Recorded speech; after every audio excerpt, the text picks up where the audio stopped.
You see, I know the system from Derinkuyu, a legendary underground city in Cappadocia.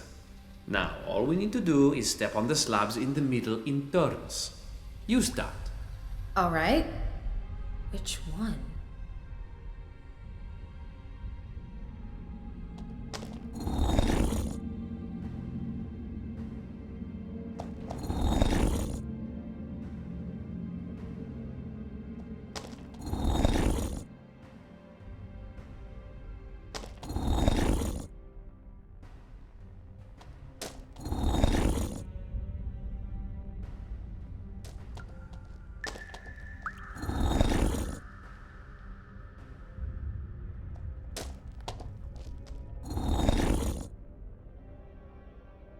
Wow, made it!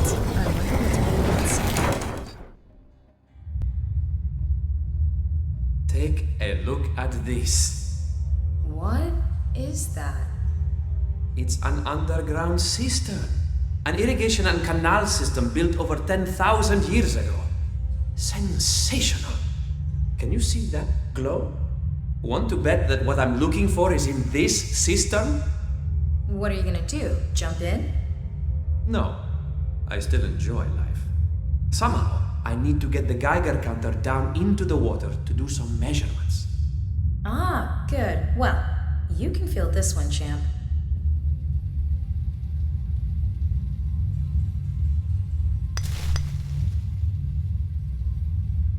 I'll tie the roots to the Geiger.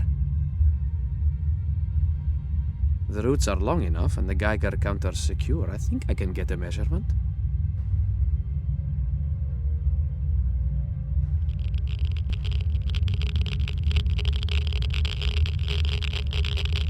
I knew it.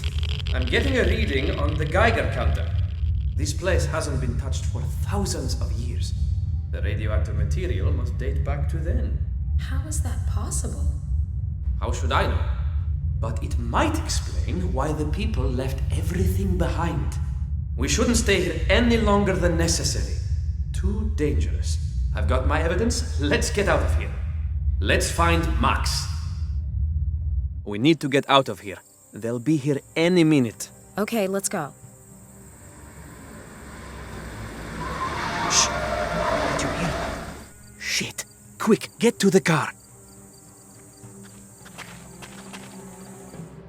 Do you know who they are? No idea. I just know they're after us. Why was Max interested in Potbelly Hill? Early history isn't his field. Good question, but actually he was interested in a number of ancient civilizations. His notes may have some answers. There's a box in the trunk stuffed with them.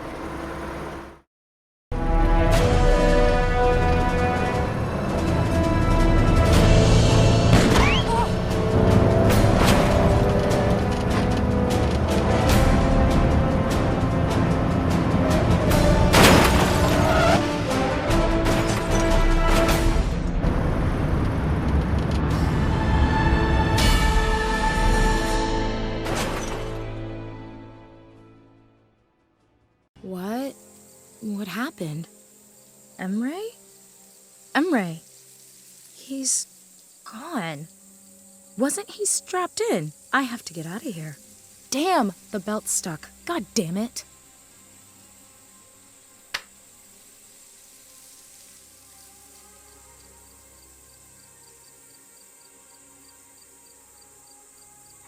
Locked.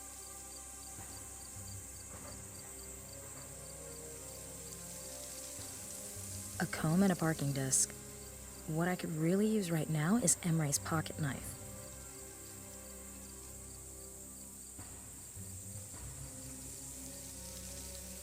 Let's see if I can pick the lock on the glove compartment. I can.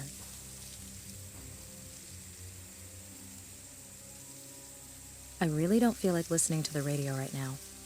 A nodding Elvis. I prefer Mac the Knife. Got it. Emre's lunchbox. Please be a knife, please be a knife. A sandwich and cutlery.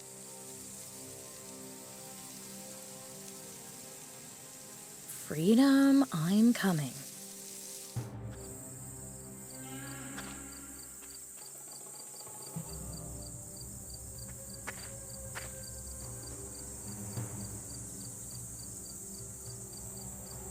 Let's see if its contents will help me.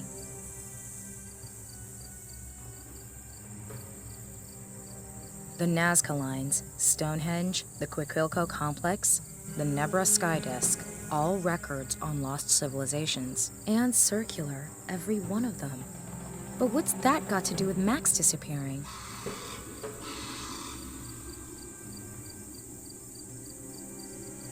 It still works. Luckily, these things are pretty hardy. I'd better not do that.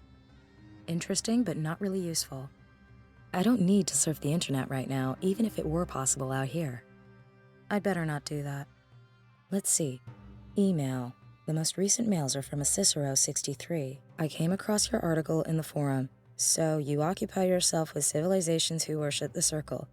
You wonder why they vanished. I might be able to give you an answer, but not by email. I fear I am being watched. And why do I pick you? Because of your work on the Nebra Sky Disk. Daring and extraordinary. We must speak. Cassandra has made a discovery that will change the world. That was the last email, but Max saved something in that contact. Cicero 63, Michael Anderson, San Francisco, Palace of Fine Arts, restorer. A restorer? How did he find out anything important? And what's this talk about an all-knowing Cassandra? Max also entered an appointment. Meet at 3 p.m. on August 12th in Palace of Fine Arts. The 12th, that's the day after tomorrow. I have to find out what Max wanted with this restorer. I'll have to hurry, though. San Francisco's a long way away.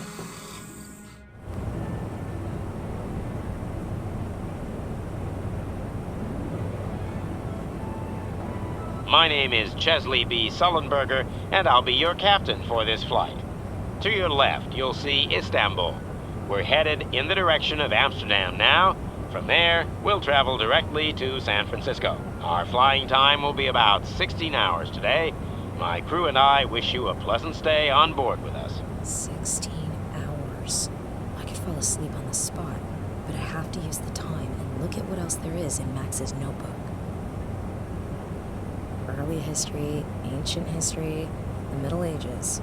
Max was looking into all eras. Strange. What is that? The burning of the Library of Alexandria. Max found out that some of Archimedes' scrolls were destroyed in fire. No one knew what they contained, but Max conducted more research.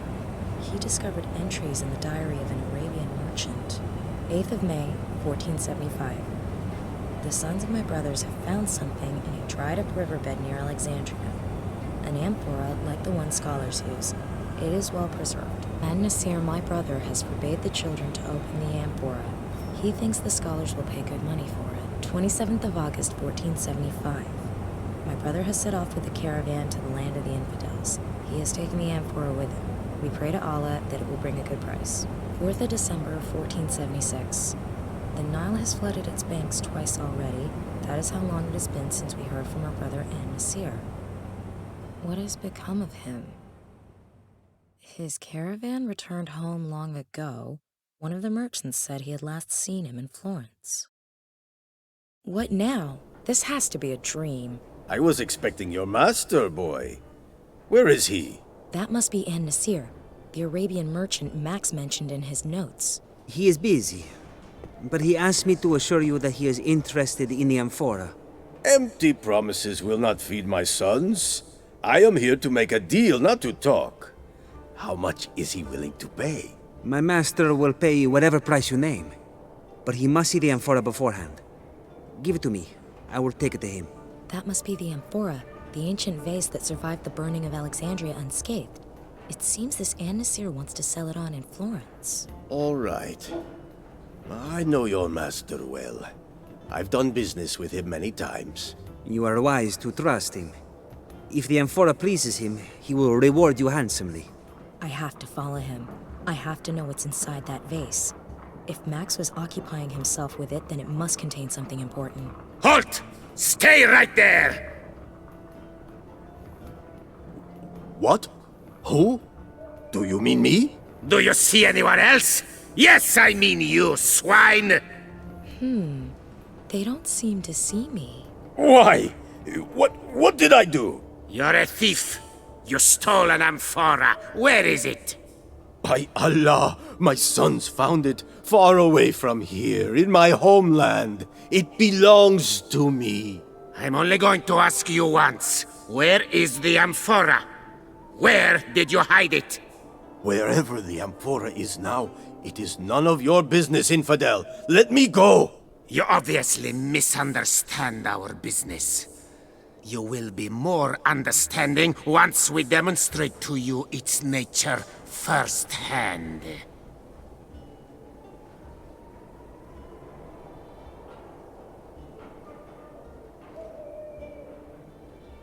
Damn, the boy with the amphora.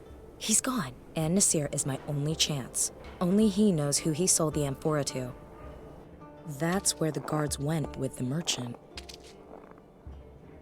Damn, locked from the inside. All right, let's summarize. I'm in medieval Florence, it's nighttime, it's snowing, it's terribly cold, and it's all just a dream. But even though it appears that no one can see me in this dream, I still can't walk through walls. I have to find a way to discover who the merchant sold the amphora to. The amphora's contents seem to be part of the riddle that Max was working on. I have to know what's in it if I want to see him ever again.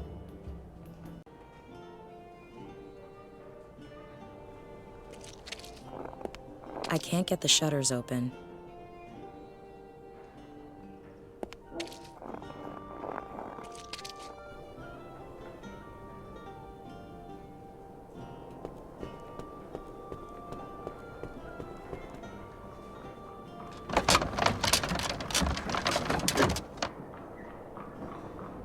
Fine where it is, thank you.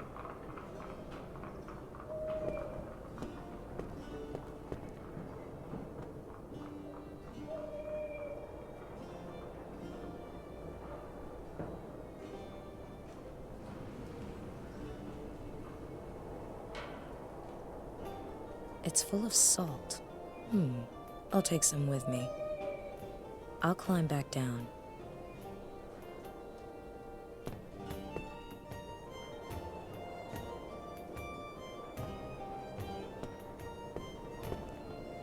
The salt is thawing the ice. Insert clever scientific description here.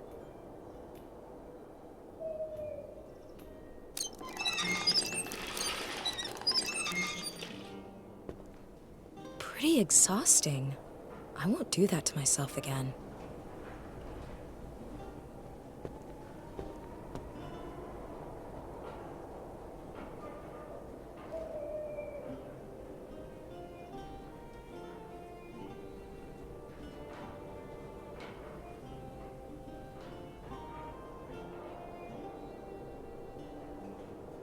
I'll climb back down.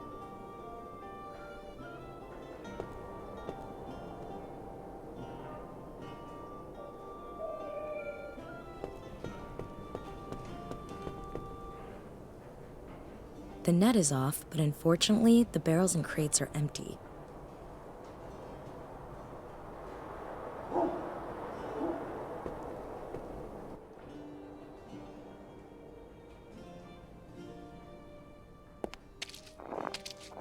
One quick blow.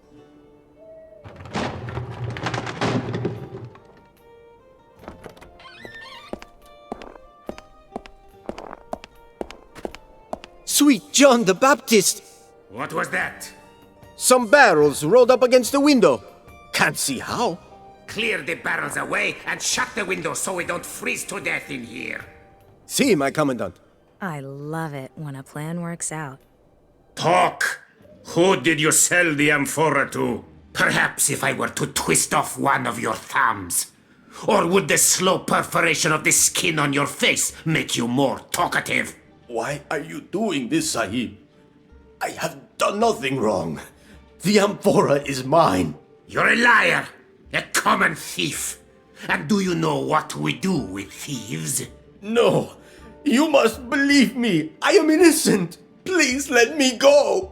We're not playing games with you, dog. When we come back, we will loosen that forked tongue of yours. He is nearly broken. Let him stew a while longer. Soon he will sing. You have to pity the poor bastard. It's not his fault someone wanted that amphora badly enough to pay us. Sod it. So long as those cloaked freaks get what they want and pay us our due. Then we kill the Arab. He suffered a fatal crisis of conscience during questioning. Too bad. No witnesses.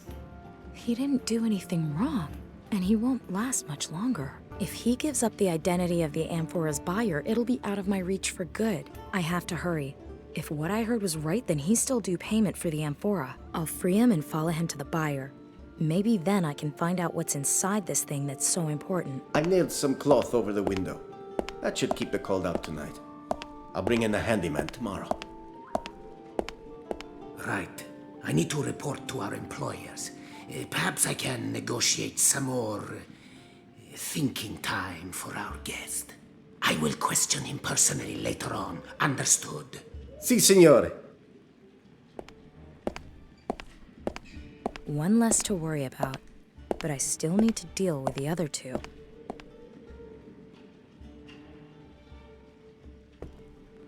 I won't use it for torture, I promise.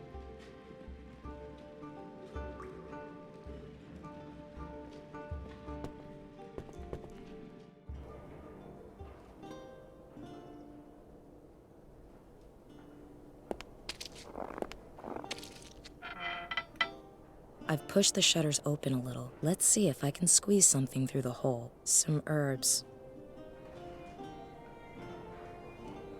Black henbane! I suppose in about 130 years, a poet called Shakespeare will write a play called Hamlet. And kill off the father of the eponymous hero with henbane. I shouldn't sniff at it too much, even if it's only dream poison.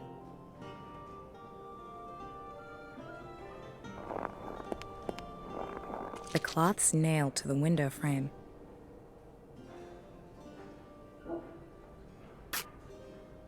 I've cut a hole in the cloth. Damn. It just gets colder. I'm going to start the fire.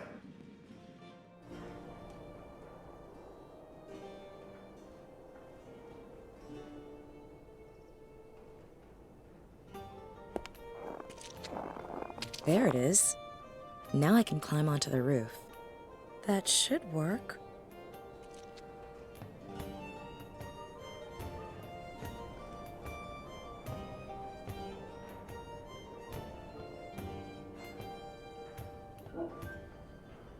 I'll climb back down.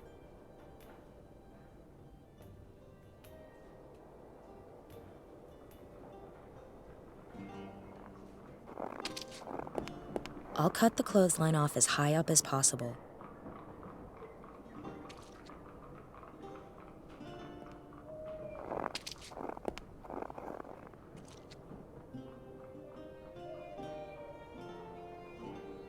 I'll tie the clothesline to the poker.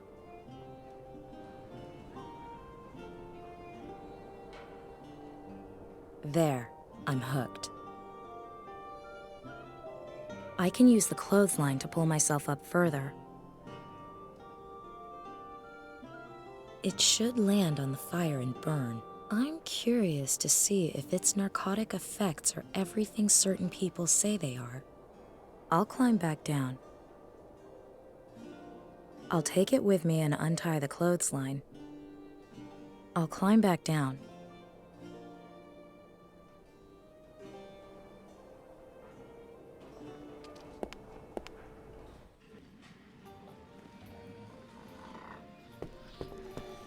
I'll take some of the ash.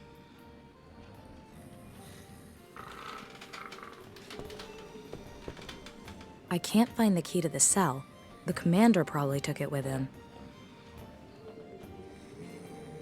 It'll be difficult to open the door without a key, but not impossible. It's hung on huge pivot hinges.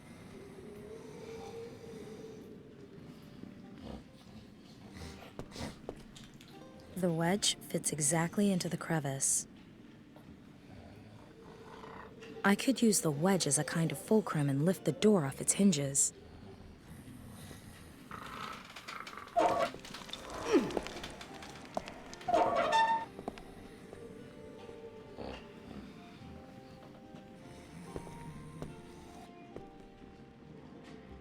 I have to help him escape, and then follow him to the amphora's buyer. Unfortunately, he can't hear me, or I'd tell him to open his eyes.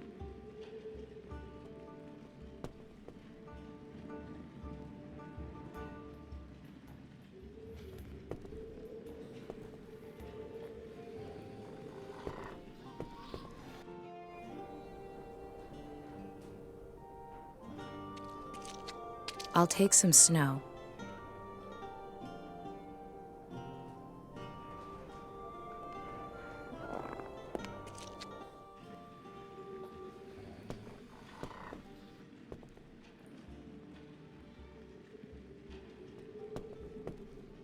Let's see if this will wake him up.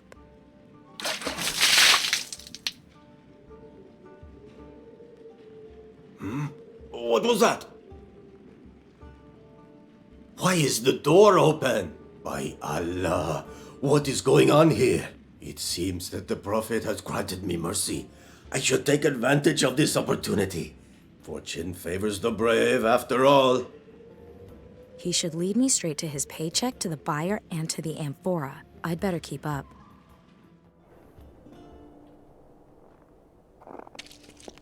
Damn, he's escaped. He's fast for such a jolly-looking fellow. What now?